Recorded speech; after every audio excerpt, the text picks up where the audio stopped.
অনেক বন্ধুরাই রিকোয়েস্ট করেছেন ওটসের রেসিপি শেয়ার করার জন্য। সেই কারণেই আজকে 1 বাটি ওটস আর হাফ বাটি সুজি আর কিছু সবজি দিয়ে দুর্দান্ত টেস্টি ইডলির রেসিপি শেয়ার করব।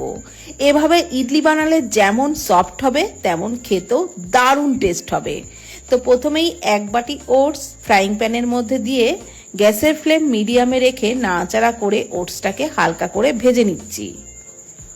ওটস ভাজতে ভাজতে দেখবেন একটা গন্ধ বেরোতে শুরু করবে, তখনই বুঝতে পারবেন ওটসটা ভেজে নেওয়া হয়ে গেছে, তখনই কিন্তু নামিয়ে নিতে হবে। তো ওটসটাকে নামিয়ে একটু ঠান্ডা করে নিচ্ছি, ততক্ষণে ইডলির জন্য একটা তড়কা বানিয়ে নেব।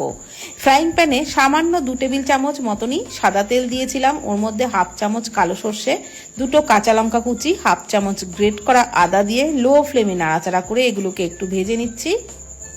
বন্ধুরা, এইভাবে তড়কা দিয়ে ইডলি বানিয়ে দেখবেন, ইডলির টেস্টটাই দারুণ হবে। তো ওগুলোকে একটু ভেজে নেওয়ার পর এখানে আমি একটা বড় সাইজের গাজরকে গ্রেট করে নিয়েছিলাম, সেটাই দিয়ে দিলাম। আর গাজরটা দিয়ে মিডিয়াম ফ্লেমে নাড়াচাড়া করে একটু ভালো করে ভেজে নিচ্ছি। গাজরটা বেশ ভাজা ভাজা হয়ে গেলে দিয়ে দিলাম ওই বাটিরই হাফ বাটি সুজি। আর সুজি দিয়েও নাড়াচাড়া করে বেশ ভালো করে গাজর আর সুজি একসাথে ভেজে নিচ্ছি। তো খুব বেশিক্ষণ ধরে ভাজার কোনো দরকার নেই, মোটামুটি সুজিটাকে হালকা করে গাজরের সাথে ভেজে নিলেই এটা কিন্তু রেডি হয়ে যাবে। আর তারপর নামিয়ে এটাকেও একটু ঠান্ডা করে নেব। তো সুজি গাজরও নামিয়ে নিয়েছি। এইবার যে ওটসটা ভেজে নিয়েছিলাম সেটা কিন্তু ঠান্ডা হয়ে গেছে। এখন মিক্সির জারেতে নিয়ে ওটসের পাউডারটা তৈরি করে নেব। ওটসের পাউডারটা তৈরি করে নেওয়া হয়ে গেলে সুজি আর গাজর যেটা ভেজে নিয়েছিলাম তার মধ্যে দিয়ে দিলাম। আর দিয়ে দিচ্ছি 4 টেবিল চামচ টক দই, দিয়ে দিচ্ছি পরিমাণ মতো লবণ, দিয়ে দিচ্ছি হাফ বাটি মতো জল। এবারে সমস্ত কিছু খুব ভালো করে মিশিয়ে নিচ্ছি। আর জলের প্রয়োজন হলে কিন্তু জলটা আরো দিতে হবে, তবে একবারে বেশি ঢেলে দেবেন না, তাহলে ব্যাটারটা বেশি পাতলা হয়ে যেতে পারে। সেই কারণে অল্প অল্প জল দিয়েই এই ব্যাটারটা তৈরি করতে হবে।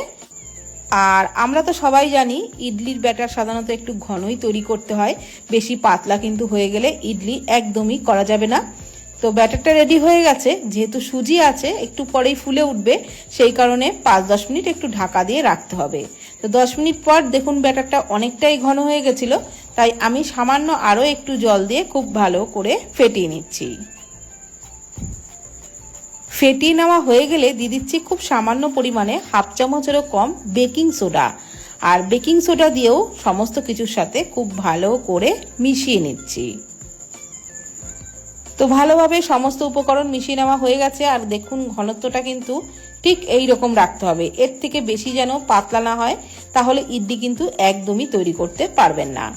এবারে ইডলি মেকারের মধ্যে আমি কিন্তু আগে থেকেই একটু সাদা তেল ব্রাশ করে নিয়েছিলাম। অবশ্যই তেলটা ব্রাশ করে নেবেন, তাহলে ইডলিগুলো তুলতে খুব সুবিধা হবে। তারপর ওই ব্যাটারটা প্রত্যেকটা বাটির মধ্যে অল্প অল্প করে দিয়ে দিচ্ছি, আর একইভাবে প্রত্যেকটা বাটিকেই সাজিয়ে নিচ্ছি।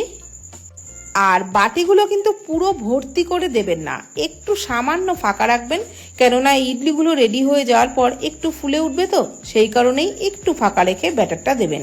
এবার মেকারের মধ্যে অল্প জলে ইডলি স্ট্যান্ডটা দিয়ে ঢাকনা চাপা দিয়ে ঠিক 10 মিনিট মতন ভাপিয়ে নিতে হবে। আর ততক্ষণে বানিয়ে নিচ্ছি চাটনি। ফ্রাইং প্যানে 2 টেবিল চামচ সাদা তেলে দিয়ে দিলাম ছোলার ডাল আর চিনে বাদাম, এগুলো সমান পরিমাণেই দিয়েছি, আপনারা যতটা তৈরি করবেন সেই বুঝে দিয়ে দেবেন। আর একটা শুকনো লঙ্কা দিয়ে একটু নাড়াচাড়া করে এগুলোকে ভেজে নিচ্ছি। চাটনিটা আজকে আমি সম্পূর্ণ নিরামিষভাবেই তৈরি করছি, আপনারা চাইলে এর মধ্যে কয়েক কোয়া রসুনও দিতে পারেন। তারপর এগুলোকে ভেজে নেওয়া হয়ে গেলে দিয়ে দিলাম 2টো টমেটো কুচি। আর টমেটো দিয়েও নাড়াচাড়া করে একটু ভেজে নিতে হবে। টমেটো ভাজতে ভাজতে যতক্ষণ সফট না হয় ততক্ষণ কিন্তু নাড়াচাড়া করে ভেজে নেব।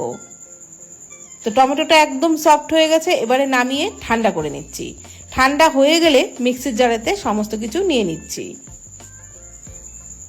টমেটো বাদামের মিশ্রণটা মিক্সির জারেতে নিয়ে নেওয়া হয়ে গেলে পরিমাণ মতো একটু লবণ দিলাম, দিয়ে দিলাম হাফ চামচ চিনি, আর 1 টুকরো পাতিলেবুর রস দিয়ে দিচ্ছি। আপনাদের কাছে যদি লেবু না থাকে তার বদলে কিন্তু একটু তেঁতুলও দিতে পারেন। অল্প জল দিয়ে সমস্ত কিছু ব্লেন্ড করে নিয়েছি। চাটনি একেবারেই রেডি, একটা বোলের মধ্যে ঢেলে নিলাম। এইবার একটা তড়কা 2 চামচ সাদা তেলে একটু কালো সর্ষে, কয়েকটা কারি পাতা আর 2টো শুকনো লঙ্কা দিয়ে নাড়াচাড়া করে একটু ভেজে নিয়ে তড়কাটাকে চাটনির মধ্যে ঢেলে দিচ্ছি। তাহলেই কিন্তু আমাদের দারুণ টেস্টি ইডলি, ধোসা সব কিছুর সাথে খাওয়ার জন্য দুর্দান্ত স্বাদের চাটনি একেবারেই রেডি হয়ে যাবে। তো চাটনি তো রেডি হয়ে গেল, এদিকে 10 মিনিটের মধ্যে কিন্তু ইডলিও একেবারেই রেডি হয়ে গেছে। তো এইবার নামিয়ে ঠান্ডা করে নিতে হবে, আর ঠান্ডা করে নেওয়ার পরে কিন্তু ইডলিগুলো বার করবেন। গরম অবস্থায় একদমই বার করতে যাবেন না, তাহলে ভেঙে যেতে পারে। তো দেখুন কত সুন্দরভাবে ইডলিগুলো উঠে আসছে, একটুও কিন্তু বাটিতে আটকে যায়নি। অবশ্যই একটু তেল মাখিয়ে নেবেন আর ব্যাটারের ঘনত্বটাও ঠিকঠাক রাখবেন, তাহলে আপনারাও একদম পারফেক্ট ইডলি প্রথমবারেই তৈরি করতে পারবেন। যেমন হয়েছে নরম তুলতুলে, তেমন কিন্তু খেতেও দারুণ টেস্ট, আর রেসিপি তো অবশ্যই স্বাস্থ্যকর। ব্রেকফাস্ট বা ডিনারে এইভাবে কম ঝামেলায় ওটসের ইডলি বানিয়ে দেখুন, আশা করছি আপনাদেরও খেতে দারুণ লাগবে। আর ভিডিওটি ভালো লাগলে প্লিজ কমেন্ট করবেন। ভালো থাকবেন, সুস্থ থাকবেন, ধন্যবাদ।